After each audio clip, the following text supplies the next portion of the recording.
हमारा एपिसोड काफी खास होने वाला है क्योंकि आज हमें ड्राइव पर लेकर जा रही हैं डॉक्टर हिना ढींगरा मैम, जो कि हैं consultant in gynaecology and robotic surgery, Sohana hospital Mohali में। मैम बहुत बहुत स्वागत है आपका।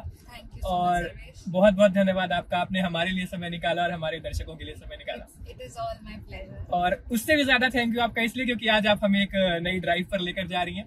तो कितनी एक्साइटेड हैं आप आज के इस एपिसोड के लिए? Oh, I am very excited. जैसा कि हमारे इस शो का फॉर्मेट है मैम, हम आपको एक रोबोटिक सर्जन के तौर पर, एक गायनाकोलॉजिस्ट के तौर पर देखते रहते हैं हॉस्पिटल में। आप पूरा दिन मंडे टू सैटरडे 9 to 6 आप पेशेंट्स को ट्रीट करती हैं, उनकी प्रॉब्लम्स को दूर करती हैं, जानती हैं, समझती हैं। पर इस प्रोग्राम में हम ज्यादा इंटरेस्टेड हैं आपको जानने में, हॉस्पिटल के बाहर आपकी नॉर्मल लाइफ के बारे में जानने में, और आप एक सर्जन के अतिरिक्त, जो सर्जन के अलावा एक normal aspect of your life है, उसके बारे में जानने के लिए। तो मेरा सबसे पहले आपसे यही सवाल रहेगा कि हॉस्पिटल के बाहर आपके घर में एक नॉर्मल डे कैसा होता है? आपने कभी साइलेंट ओटी देखा है? नहीं मैम। सो नॉर्मली ओटीज जो होते हैं वो बिल्कुल साइलेंट होते हैं। सो नॉर्मली मेरा घर जो है उसका बिल्कुल ऑपोजिट होता है। It is totally chaotic, funny and actually real. Morning में एक मम्मी मोड जो है वो ऑन हो जाता है।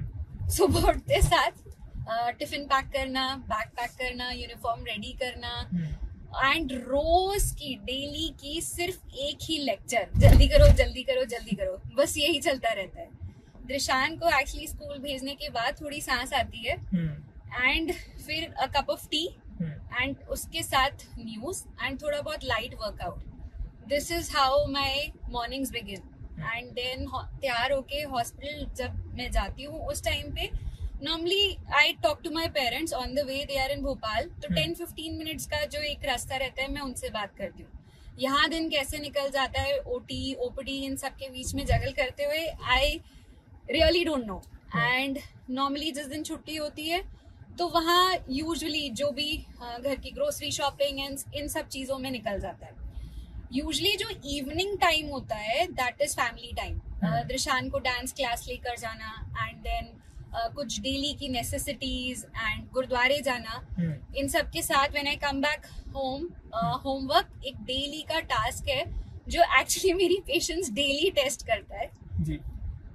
डिनर पे पूरे दिन भर की जो भी कॉन्वर्सेशंस, किसका कैसा दिन गया, सबको सुनाने के बाद I just have that little वो 30-40 मिनट्स का time for my self, and that is my time for Netflix and chill.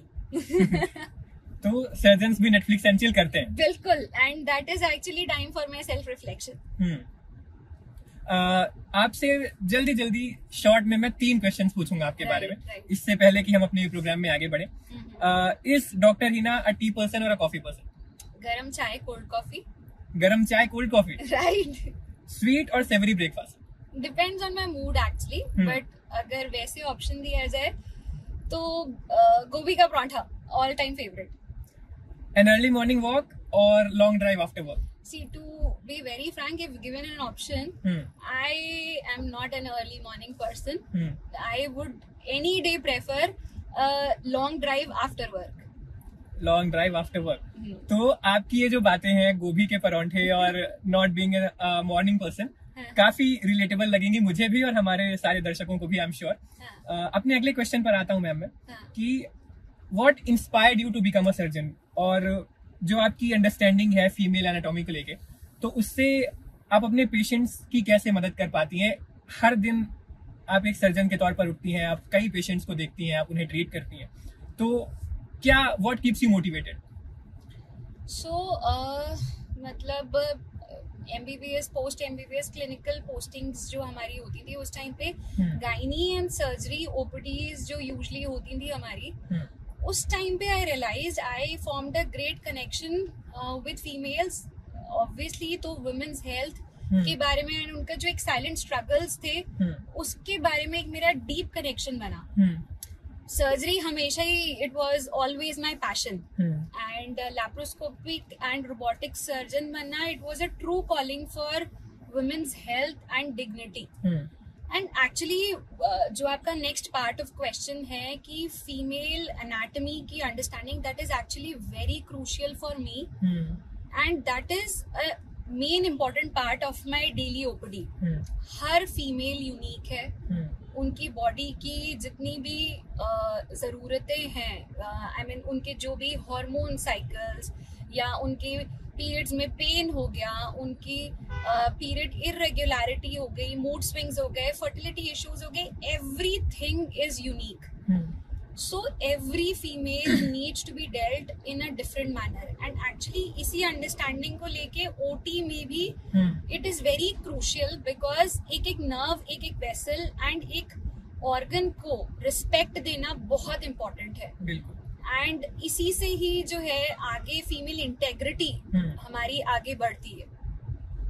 जी, तो हमने कई बार देखा है मैम कि जो एक फीमेल होती है वो पूरे परिवार का ध्यान रखती है, लेकिन कई बार वो अपने आप को, अपनी हेल्थ को काफी बार नजरअंदाज कर देती है, इग्नोर कर देती है। पर आप एक काफी लंबे अरसे से आपको एक्सपीरियंस है बीइंग अ गायनेकोलॉजिस्ट, और इतने सारे पेशेंट्स को आप रोज देखती भी हैं, तो जो आपका इंटरेक्शन रहता है अपने पेशेंट्स के साथ, उसके बेसिस पर आप मुझे कोई ऐसी चीज बताइए जो बहुत ही अंडररेटेड है, पर वो एक ऐसी हेल्दी हैबिट है जिसे अगर एक नॉर्मल वुमन फॉलो कर ले तो उसके लिए काफी फायदेमंद साबित हो सकती है। So I think the most underrated thing which I see in my OPDs is tracking menstrual period. Most of the women in my OPD, they don't actually track their menstrual periods. मतलब एक funny situation बताऊंगी आपको। Post graduation में हमारे पास जो भी females आती थी, उनका पीरियड, उनको डेट याद नहीं रहता था। सो उस चीज को याद दिलाने के लिए हमें फेस्टिवल्स की डेट्स याद रखनी पड़ती थी, सो दैट उनको हम उनके पीरियड डेट कोरिलेट करा सके। So it's a very basic thing, एक बहुत ही सिंपल सी चीज है। एंड आजकल तो सबके पास एंड्रॉइड्स एंड आईफोन्स हैं, सो एक मेंस्ट्रुअल कैलेंडर ऐप कोई भी डाउनलोड कर सकता है एंड उसके साथ अपने पीरियड्स ट्रैक कर सकते हैं। पीरियड इरेगुलरिटी, जो भी डिले हो रहे हैं साइकिल, फ्रीक्वेंट साइकिल्स आ रहे हैं, it can be easily tracked upon.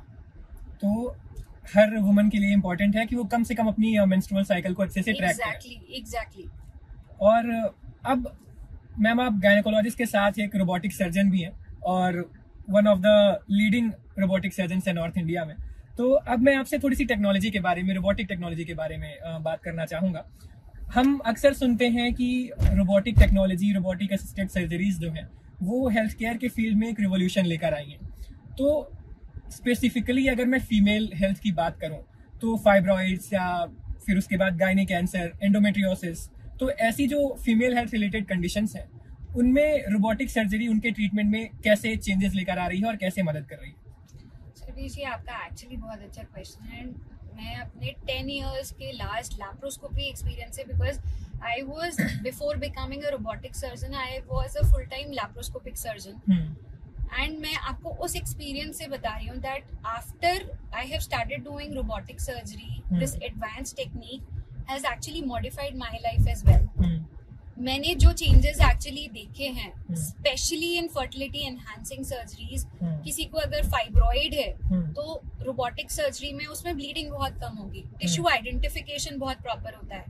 Endometriosis में एक नॉर्मल और डिजीज टिश्यू के बीच में हम बहुत अच्छे से आइडेंटिफाई कर पाते हैं। कोई भी अगर कैंसर रिलेटेड टू यूट्रस या सर्विक्स अगर है, सो उसमें एक प्रिसिजन से जो सर्जरी होती है through robotics, it cannot be achieved through laparoscopy because of the magnification, because of the 7 degrees freedom of movement, because उसमें जो भी precision होता है, जो उसकी टेक्नोलॉजी, जो उसमें इंस्ट्रूमेंट्स यूज होते हैं, उनकी कोएगुलेशन पावर जो रहती है, इट इज वंडरफुल। जब अब रोबोटिक सर्जरी की बात चलने के लिए मैम, तो हमने कई बार देखा है कि पेशेंट्स के बीच में या आमतौर पर भी जो आम जनता है उनके बीच में रोबोटिक सर्जरी को लेकर काफी सारे मिसकंसेप्शंस होते हैं। कई लोग तो यहाँ तक सोचते हैं कि रोबोटिक सर्जरीज में एक रोबोट होता है जो कि पेशेंट्स की सर्जरी कर रहा होता है। तो मैं आपसे जानना चाहूंगा कि रोबोटिक सर्जरी से रिलेटेड ऐसा कोई वियर्ड क्वेश्चन जो आपसे पूछा गया हो या आपके किसी पेशेंट ने आपसे जानना चाहा हो। सो एक्चुअली जो आपने मुझे बोला, that is only the most weird question जी, that I almost get with every patient जिनको मैं रोबोटिक्स के लिए काउंसिल करती हूँ कि मैम बाकी सब तो ठीक है, आप बस ये समझा दो कि सर्जरी आप करोगे कि रोबोट करेगा। So actually through educational videos फिर उन्हें हमें ये बताना पड़ता है दैट जो भी सर्जरी हो रही है that is in total control of the surgeon एक कंसोल पे बैठ के जो भी रोबोटिक आर्म्स सिर्फ जो पेशेंट पे फिक्स्ड होती हैं उसको टोटली कंट्रोल करता है, 100% उसके कंट्रोल में होती है वो सारी चीजें। एंड जो भी फाइन मूवमेंट्स वहां पे सर्जन अपने, जैसे मैं अपने हाथों से जो भी मूवमेंट्स उस पे कर रही हूँ वही मूवमेंट्स सर्जन कंसोल से to the robotic arm transmit होते हैं। एंड इसमें कोई एरर का चांस ही नहीं है। मतलब अगर हमारा वहां से जो भी हमारा सर्जन कंसोल है उसमें से हमारा face even for a second अगर इधर उधर होता है that console and even the robotic arms जो रहते हैं वो लॉक हो जाते हैं। So surgical safety wise it is completely safe and मुझे नहीं लगता है इससे ज्यादा सेफ अभी तक की कोई टेक्नोलॉजी अभी तक की बनी है। मतलब रोबोटिक सर्जरी में सारा कंट्रोल सर्जन के हाथ में ही हो। डेफिनेटली मैम कई बार लोग खासकर जो फीमेल पेशेंट्स होती हैं वो फर्टिलिटी रिलेटेड चीजों को लेकर काफी परेशान रहती हैं। स्पेसिफिकली अगर उन्हें कोई कॉम्प्लेक्स प्रॉब्लम हो जाए तो आप मुझे बताइए कि रोबोटिक सर्जरी फर्टिलिटी को सेव करने में कैसे मदद करती है? जो रोबोटिक सर्जरी है because of its magnification effect and because of its precision, जो मैंने अभी आपको थोड़ी देर पहले बताया था कि हमारा टिश्यू आइडेंटिफिकेशन इतना बेस्ट हो जाता है कि कोई एंडोमेट्रियोटिक सिस्ट है, कोई ओवेरियन सिस्ट है, उसमें हम नॉर्मल और डिजीज टिश्यू में बहुत अच्छे से डिफरेंशिएट कर पाते हैं। So it is almost like an organ saving surgery. Yes, laparoscopic surgery में भी अगर कोई ओवेरियन सिस्ट, हम सिर्फ सिस्ट निकालेंगे, बट उसके साथ साथ कुछ ना कुछ नॉर्मल ओवेरियन टिश्यू भी लूज होता है, जिसकी वजह से जो patients those who are desiring for future fertility उनका ओवेरियन रिजर्व कम हो जाता है। And that is the most important thing.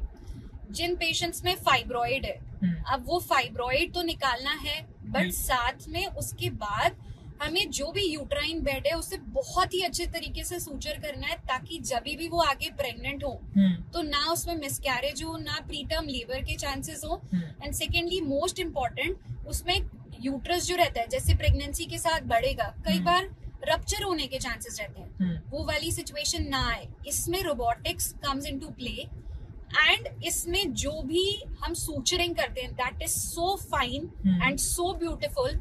हमारा टिश्यू अप्रोक्सीमेशन जो रहता है इट इज सो गुड कि इसके बाद हमें पेशेंट्स को कंसीव करने के लिए 3 to 6 months का ही गैप देना होता है after the surgery and they can resume back their fertility life. So I would say it is not only fertility preserving but a fertility enhancing procedure. Okay, तो जैसा आपने बताया मैम ये fertility enhancing procedure भी होता है। अब मैं पेशेंट्स को होने वाले कुछ और बेनिफिट्स के बारे में बात करना चाहूंगा रोबोटिक सर्जरी से। हमने कई बार ये देखा है कि अब लगभग सभी को ये बातें पता होती हैं कि रोबोटिक सर्जरी आपके लिए ये इंश्योर करती है कि स्कारिंग मिनिमल हो, फास्ट रिकवरी हो जाए, कॉम्प्लिकेशंस कम हो।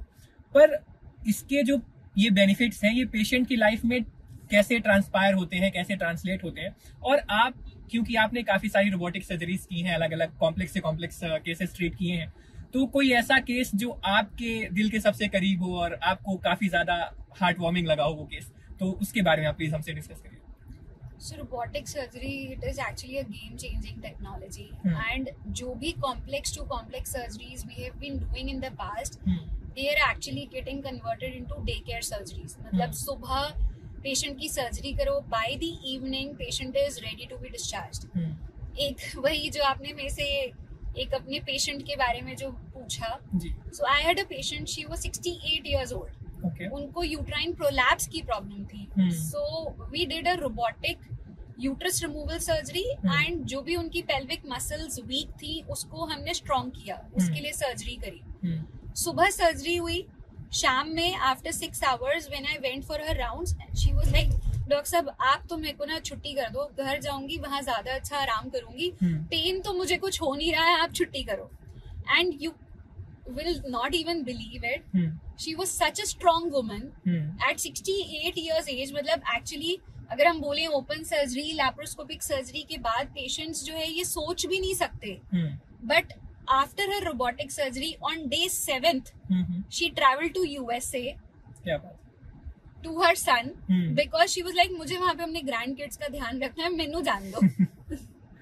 तो अपनी एक महिला होने के नाते अपनी फैमिली की ड्यूटीज के लिए वो वापस 7 दिन के अंदर पहुंची। डेफिनेटली, मतलब इसमें रिकवरी इतनी फास्ट होती है, you can resume back all your routine activities, वो भले घर की हो चाहे ऑफिस वर्क हो, एज सून एज पॉसिबल।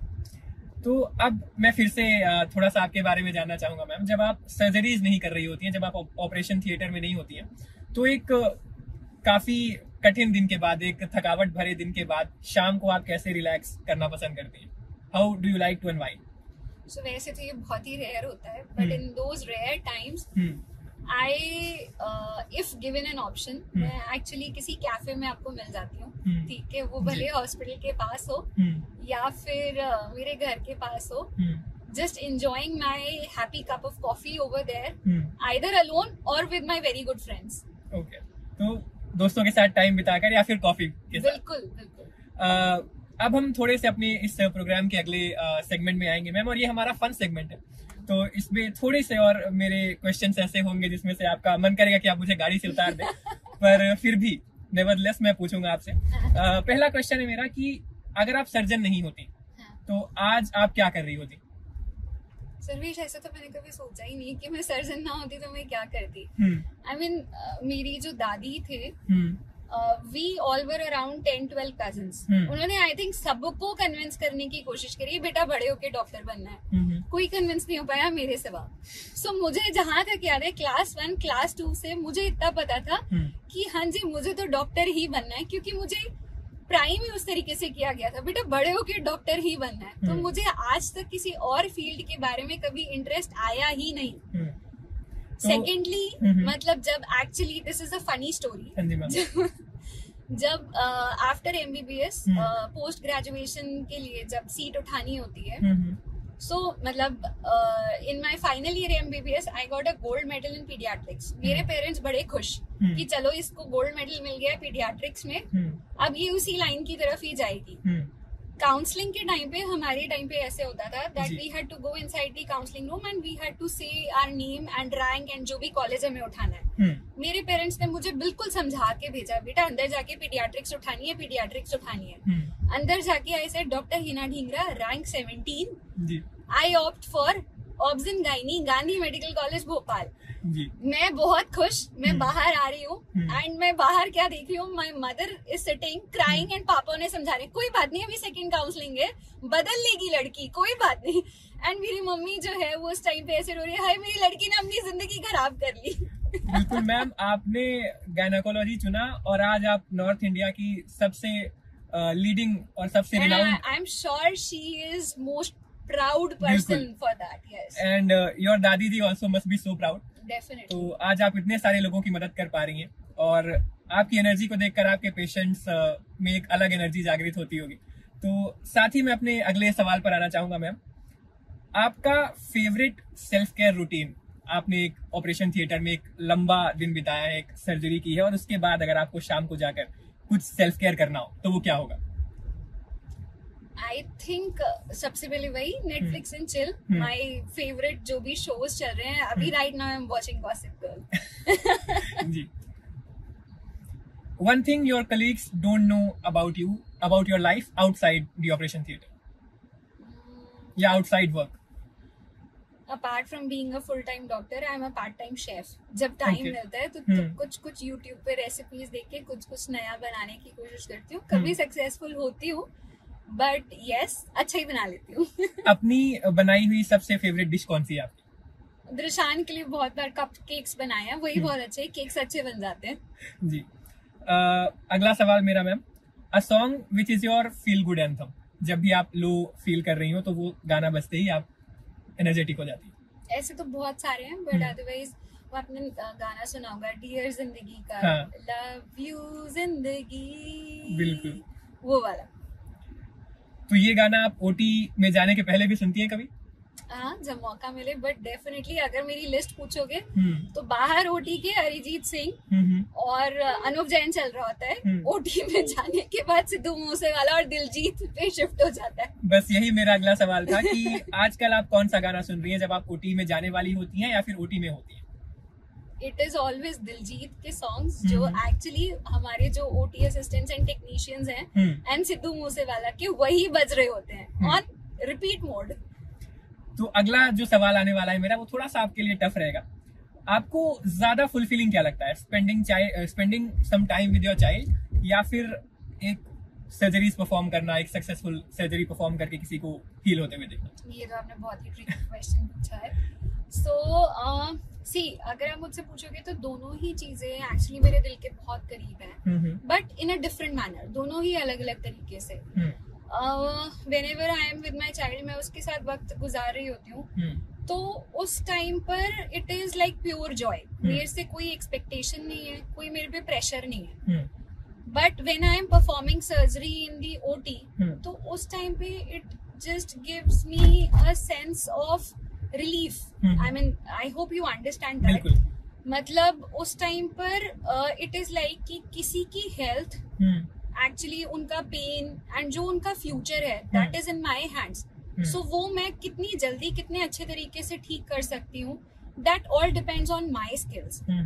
सो अगर ऑनेस्टली इन माई ओपिनियन अगर मैं आपको इस चीज का जवाब दूं तो yes, one thing gives me actually, मेरी जिंदगी में मजा लाता है ना, spending time with my kid, it gives me immense Joy. But doing surgeries in the OT, ये एक्चुअली मेरी जिंदगी में एक पर्पस देता है। काफी खूबसूरत जवाब दिया आपने मैम। इसी के साथ हम अपने अगले सेगमेंट की ओर बढ़ेंगे और इसमें मैं आपको कुछ गाने सुनाऊंगा। अच्छा। और बीइंग अ डॉक्टर आपको ये फाइंड आउट करना है कि वो जो पर्टिकुलर सॉन्ग है वो किस बीमारी की ओर या किस प्रॉब्लम की ओर इंडिकेट कर रहा है। ओके। तो द फर्स्ट सॉन्ग वी गो।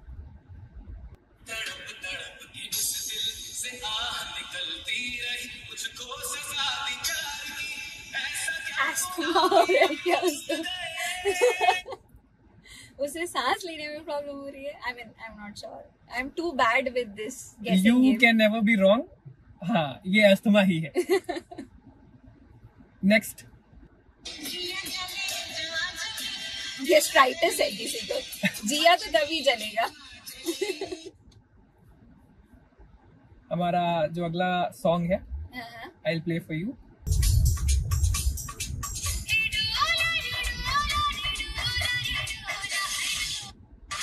ये तो एक्चुअली ऐसे लग रहा है किसी को चक्कर आ रहे हैं, किसी को वर्टाइगो की प्रॉब्लम है। Correct. So the second last song for today is this. Insomnia needs Dr. Nitin. And the final song.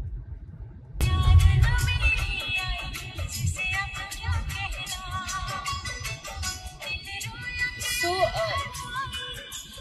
It's तुझे याद ना मेरी आई, अब किसी से क्या कहना। what do we say that? I mean, I'm just Alzheimer's maybe. Yes. So thank you so much ma'am. बुढ़ापे की बीमारी है ना। Thank you ma'am, you've been a very good sport. Yeah. और आपने हमारे लिए समय निकाला, हमारे दर्शकों के लिए समय निकाला। You told us about yourself और काफी सारी चीजों के बारे में आपने हमारे दर्शकों को भी बताया। तो आई एम श्योर कि ये एपिसोड उन्हें काफी इंफॉर्मेटिव लगा होगा और आप हमेशा ऐसे ही एनर्जेटिक रहें, ऐसे ही हंसते मुस्कुराते रहें और अपने पेशेंट्स को हमेशा ऐसे ही एक नई होप, एक नई उम्मीद उन्हें देती रहें। बहुत बहुत धन्यवाद आपका। Thank you so much, Sarvesh. It was really fun. Thank you. Thank you.